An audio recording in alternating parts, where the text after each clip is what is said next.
The Communist Party was very, very involved in developing and strengthening its relationships with the Soviet Union.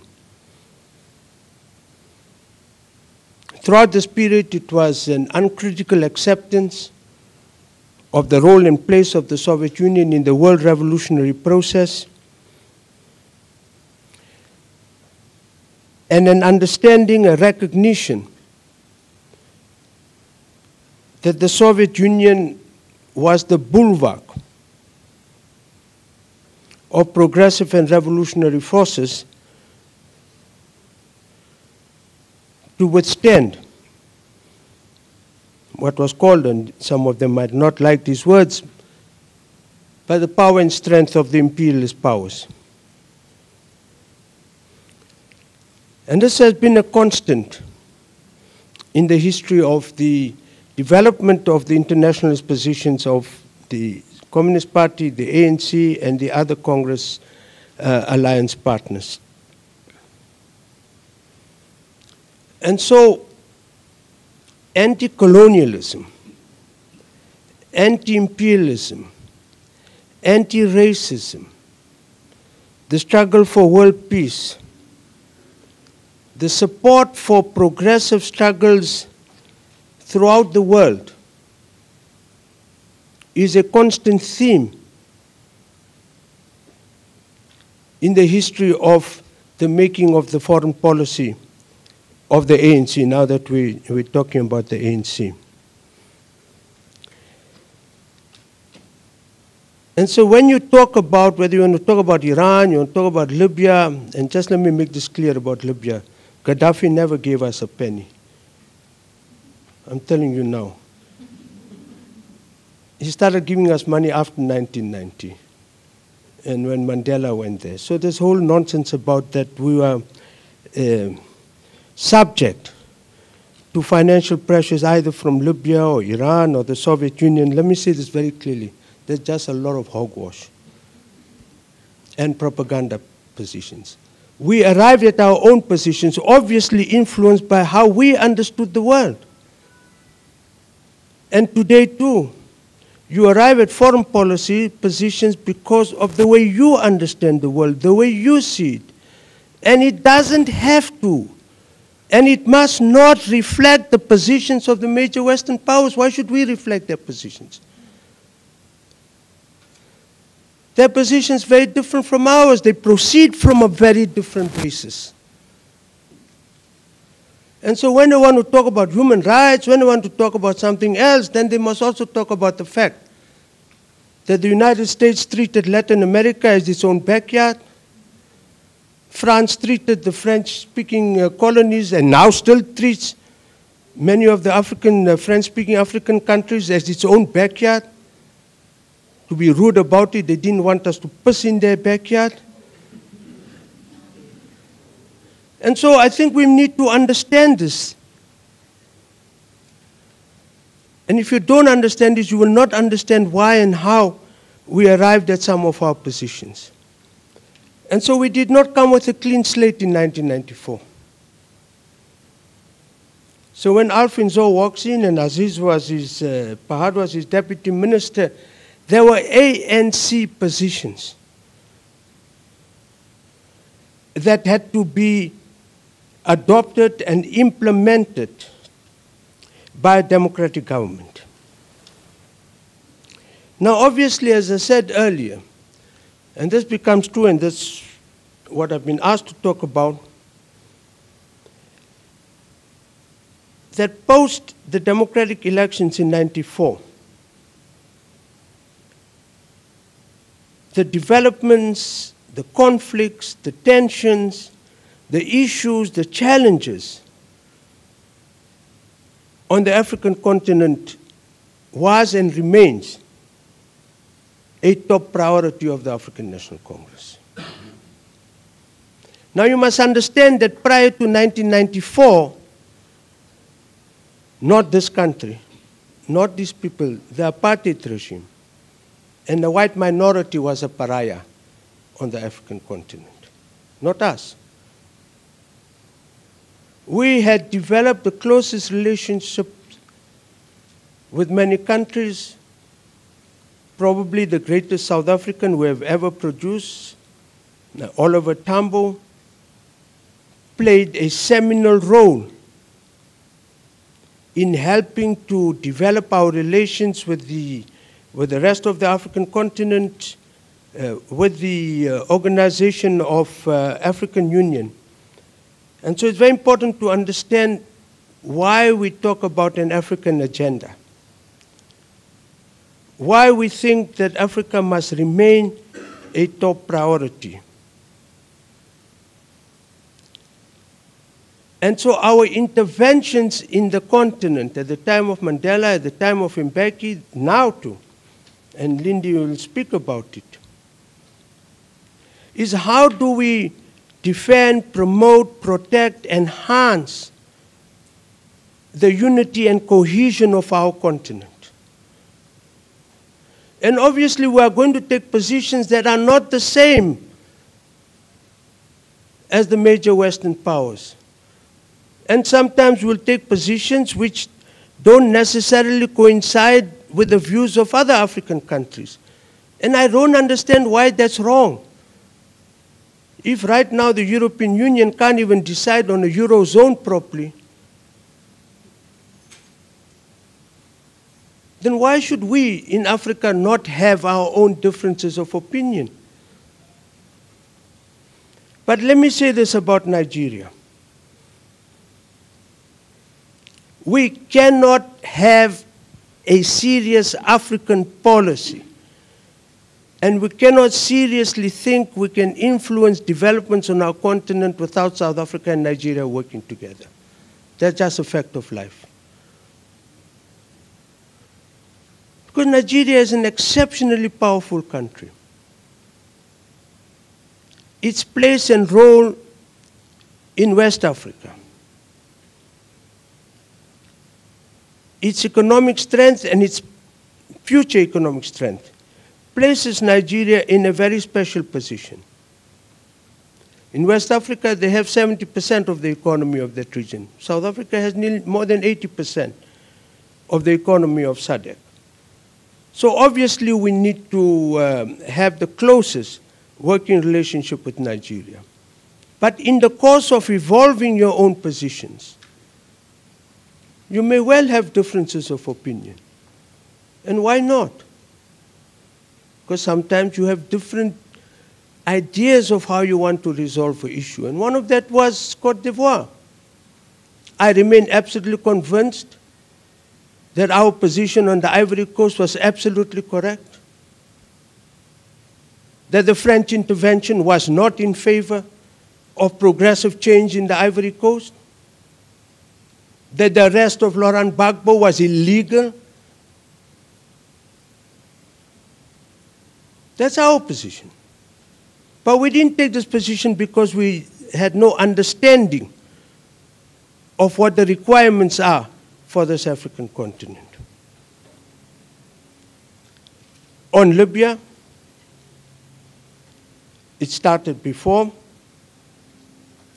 It's not that because of Gaddafi or Gaddafi gave us money. We didn't need his money. We did when we were the ANC, but we didn't get it. But it's our understanding of what outside intervention means for the unity and cohesion of our continent. Why this very same Gaddafi, who then became, just before they decided to overthrow him, once more the darling of the West. Remember, they were lifting their sanctions, they were opening their trade relations with Libya, they were going to buy their oil again from Libya. The Italians allowed him to buy a football club there. But our position was different because we said, no, we must defend the unity and cohesion of our continent, and Africa's problems must be solved by Africans.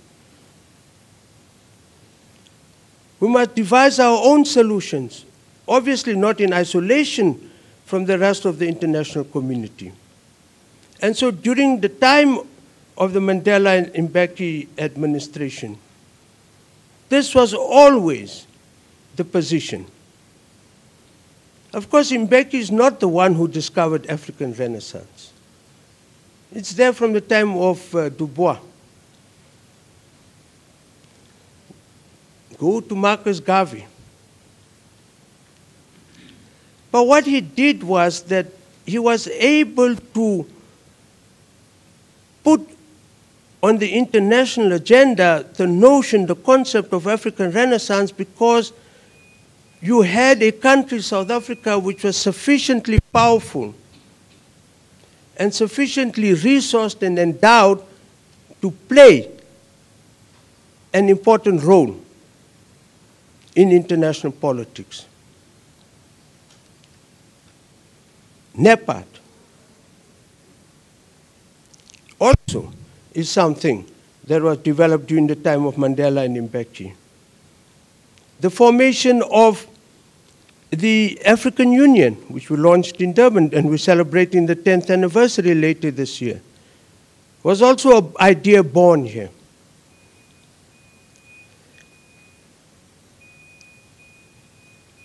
On the other side of the picture is that we had to understand, as the ANC, as the governing party, as the ruling party, that by assuming power,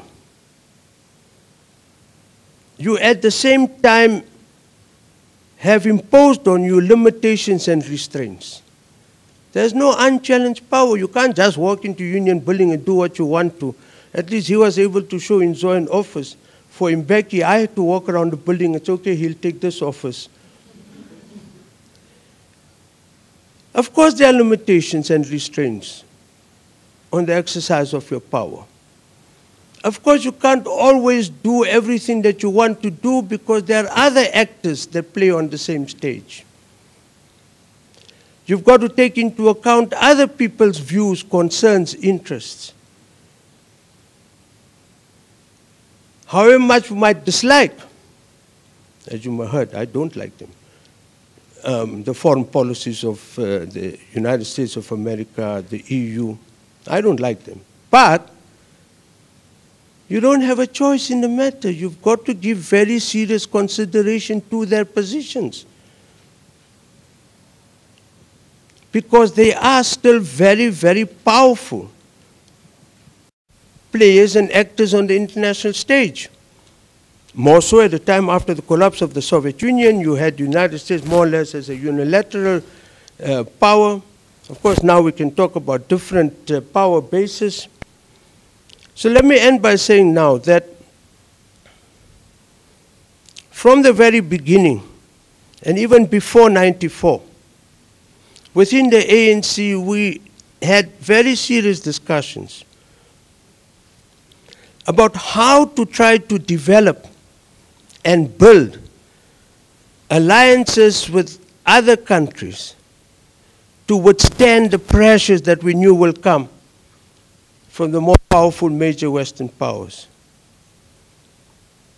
So with India, of course, we developed very close relations. But with India, it's not new. The longest party-to-party relations in the history of the world that survives today is the relationship between the Indian National Congress and the Congress movement in South Africa. So we knew that we could go to India and work with them in a way in which we could find common cause to defend our own positions. China. With Brazil, it started before Lula. And so the formation of IPSA, again, wasn't that Mbeki went to bed one night and had a brainwave.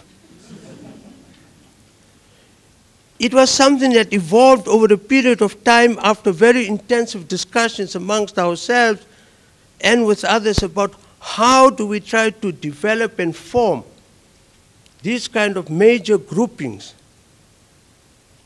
that could assist us to withstand the pressures that would come from those that don't agree with us.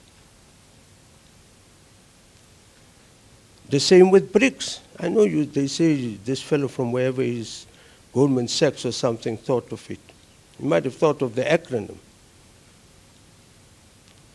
But the idea of this formation, of bringing in Russia, the idea at one time, now it's a group of 29 or whatever it's called, was to say, how do we bring in Indonesia? How do we bring in Malaysia? How even Saudi Arabia? So that you could form a grouping of countries that could work together and should work together.